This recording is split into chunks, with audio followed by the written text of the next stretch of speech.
ایک مرتبہ ایک شخص امیر المؤمنین علی ابن ابی طالب علیہ السلام کی خدمت میں حاضر ہوا اور کہنے لگا، یا علی، میں آپ کی خدمت میں چند سوالات لے کر آیا ہوں۔ سوالات بے انتہا پیچیدہ اور مشکل ہیں، مگر یقین رکھتا ہوں کہ آپ ضرور اس کا کوئی نہ کوئی جواب دے دیں گے۔ امیر المؤمنین مسکرائے اور مسکرا کر اپنے طفل نازنین امام حسن کی جانب اشارہ کیا۔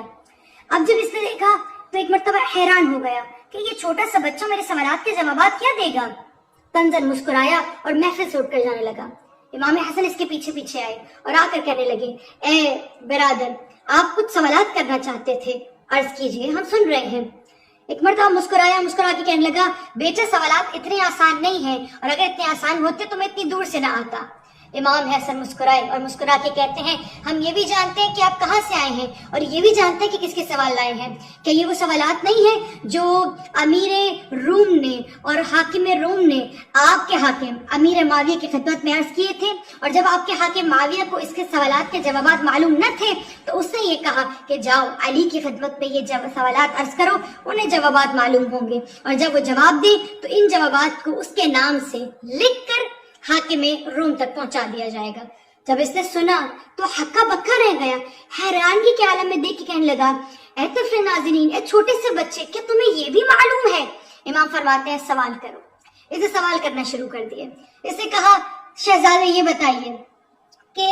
حق اور باطل کے درمیان کتنا فاصلہ ہے؟ امام نے ایک مرتبہ اپنے ہاتھ کو اٹھایا اور ہاتھ اٹھا کر ایک مرتبہ اشارہ کیا اور کہتے ہیں، حق اور باطل کے درمیان 4 انگل کا فاصلہ ہے۔ اور پھر فرمایا، آنکھ سے جو دیکھا وہ حق ہے، جو کان سے سنا وہ باطل ہے۔ پھر اس نے عرض کی، اچھا یہ بتائیے، آسمان و زمین کے درمیان کتنا فاصلہ ہے؟ مولا فرماتے ہیں، آسمان و زمین کے درمیان اتنا فاصلہ ہے کہ مظلوم کی آہ، مومن کی دعا اور ایک مومن کی نظریں زمین و آسمان سے کا فاصلہ فوراً طے کر لیا کرتی ہیں۔ پھر اس نے سوال کیا، اچھا یہ بتائیے کہ مشرق اور مغرب کے درمیان کتنا فاصلہ ہے؟ امام فرماتے ہیں، مشرق اور مغرب کے درمیان اتنا فاصلہ ہے جو سورج اپنی ایک دن میں طے کر لیا کرتا ہے، یعنی سورج کی ایک دن کی مسافت کے برابر۔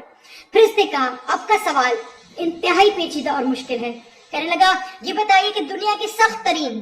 اور شدید ترین اور طاقتور ترین چیز کیا ہے؟ امام نے فرمایا، دنیا کی طاقتور ترین چیز ہے پتھر، لیکن پتھر سے زیادہ طاقتور ہے وہ لوہا جو اس پتھر کو کاٹ دیا کرتا ہے، اور لوہے سے زیادہ طاقتور ہے وہ آگ جو اس لوہے کو پگھلا دیا کرتی ہے، اور اس آگ سے زیادہ